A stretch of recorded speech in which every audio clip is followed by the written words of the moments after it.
వైశాఖ పురాణము 25వ అధ్యాయము. నారాయణం నమస్కృత్య నరం చైవ నరోత్తమం దేవీం సరస్వతీం వ్యాసం తతో జయముదీరయేత్. భాగవత ధర్మాలు. నారదుడు అంబరీష మహారాజుతో ఇలా చెప్తున్నాడు. శృతదేవ ముని శృతకీర్తి మహారాజుతో శంఖ వ్యాధ సంవాదాన్ని ఇంకా ఇలా వివరిస్తూ ఉన్నాడు.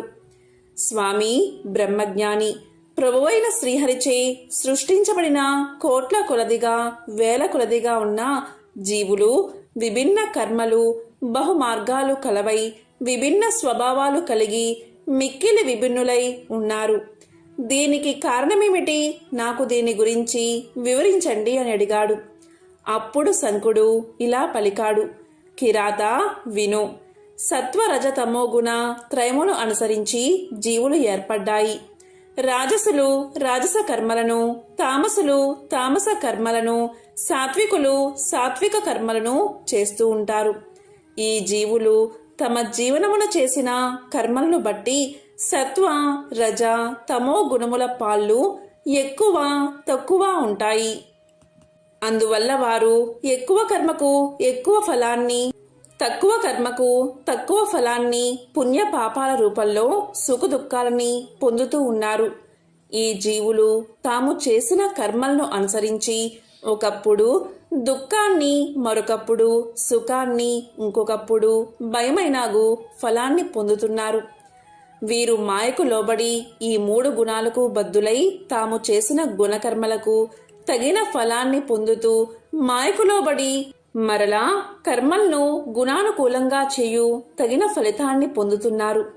మాయకు లోబడి వారి గుణ కర్మల వల్ల మార్పులు చేర్పులు ఆ జీవులకే కాని మాయకేమీ మార్పు లేదు. తామసులైన వారు పెక్కు దుఃఖాలను అనుభవిస్తూ తామస ప్రవృత్తి కలవారై ఉంటారు. నిర్దయులై క్రూరులై ద్వేషంతోనే జీవిస్తారు.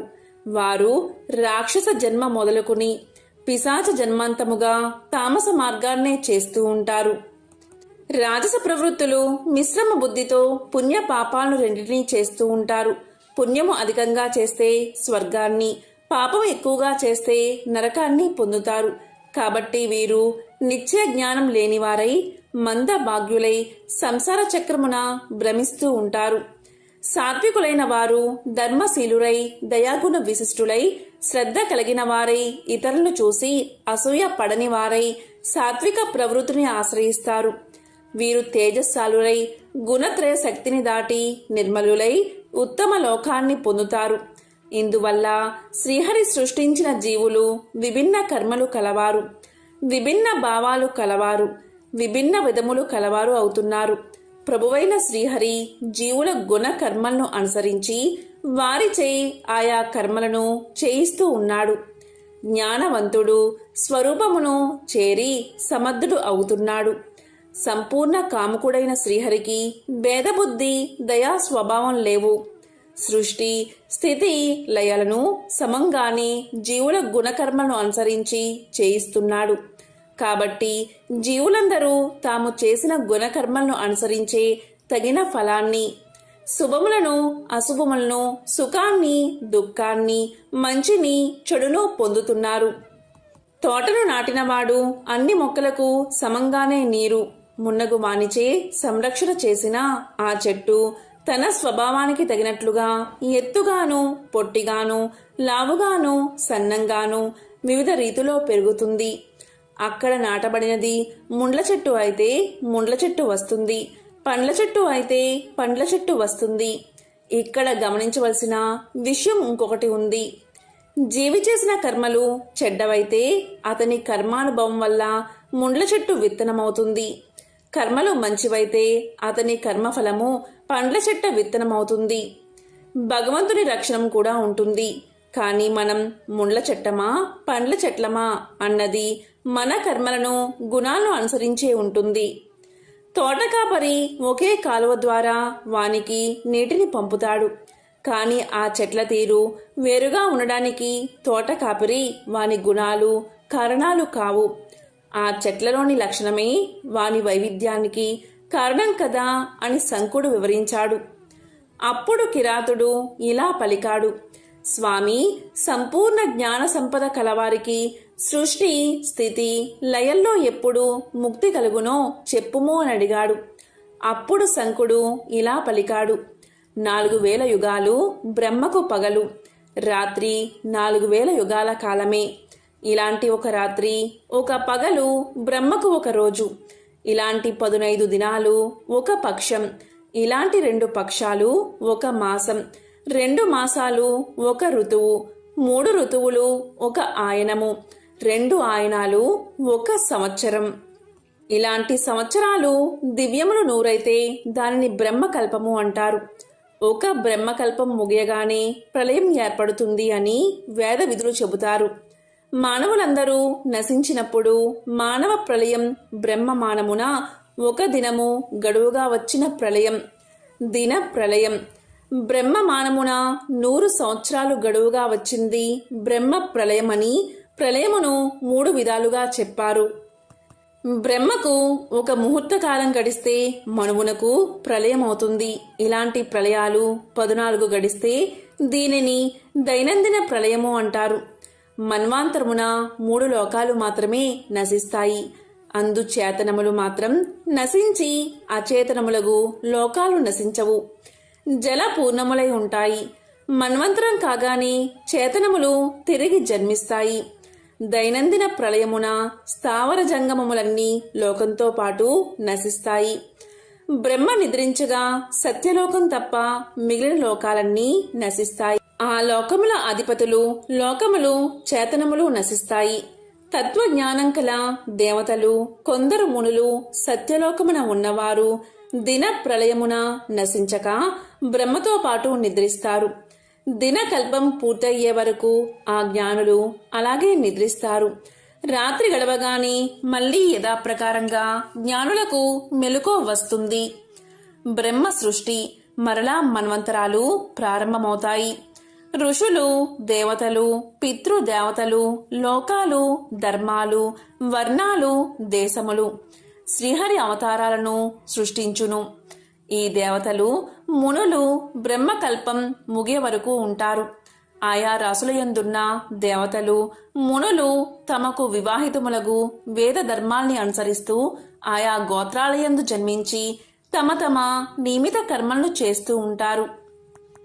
కలియుగాంతమున రాక్షసులు పిశాచులో మున్నగువారు కలితో కలిసి నరక స్థానాన్ని చేరుకుంటారు. ఆ పిశాచ గణములు యుందన్నవారు తమ కర్మలను అనుసరించి జన్మించి తగిన కర్మలను చేస్తూ ఉంటారు. శ్రీ మహావిష్ణువు కన్ను మూయుట బ్రహ్మదేవునకు ఒక బ్రహ్మకల్పం. మరలా కనురెప్ప పైకి లేచినప్పుడు శ్రీహరికి తనలో ఉన్న లోకాలను సృష్టించాలి అనే కోరిక కలుగుతుంది. అప్పుడు తన ఉదరమున సృష్టింపదగిన వారు లింగ శరీరులు, లింగ శరీర భంగమైన వారైన జీవులు అనేకం ఉంటారు. శ్రీ మహావిష్ణువు కుక్షిలో నిద్రించువారు, మెలకుగా ఉన్నవారు, అజ్ఞాన దశలో ఉన్నవారు, లింగభంగ శరీరులు, పిపీలకాది మానవాంత జీవులు, ముక్తి నందినవారు, బ్రహ్మ మొదలు మానుల వరకు ఉండు జీవులు వీరందరి నుండి శ్రీహరిని ధ్యానించుచూ ఉంటారు. కన్ను తెరిచిన శ్రీహరి వాసుదేవ వ్యూహుడు. జీవులు వీరందరి నుండి శ్రీహరిని ధ్యానిస్తూ ఉంటారు. తరువాత బ్రహ్మకు సాయుధ్యం లభిస్తుంది. యోగమాయను ఆశ్రయించిన శ్రీహరి కన్నుమూయగా బ్రహ్మకు రాత్రి అవుతుంది అని చెప్పగానే కిరాతుడు ఇలా పలికాడు: స్వామి, శ్రీ మహావిష్ణువుకు ఇష్టమైన భాగవత ధర్మాలను వినాలి అనే ఆశ నాకు కలుగుతుంది. కాబట్టి దయచేసి నాకు తెలియచేయండి అని కోరాడు.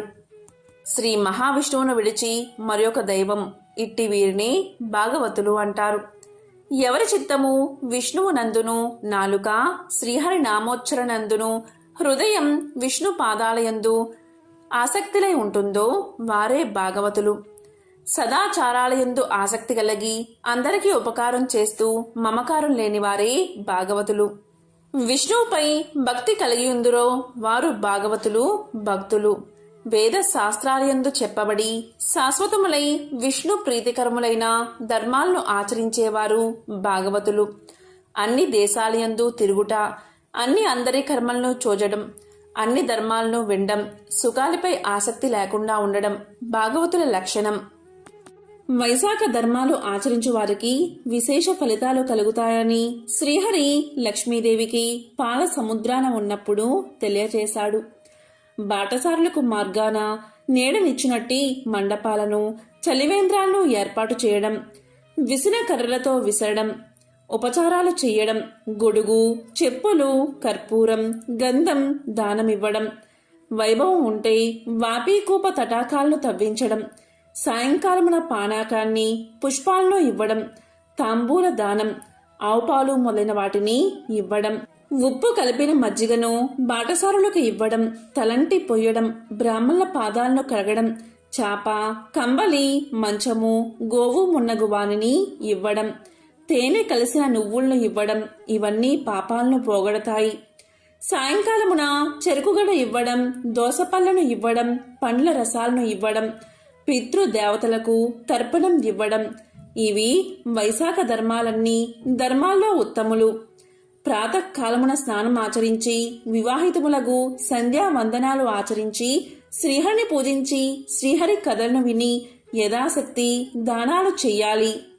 వైశాఖమున తలంటి పోసుకోరాదు, కంచు పాత్రలో భోంచేయకూడదు, నిషిద్ధములైన ఉల్లి మొదలైన వాటిని తినకూడదు, పనికిమాలిన మాటలను, పనికిమాలిన పనులను వైశాఖ మాసంలో చేయకూడదు.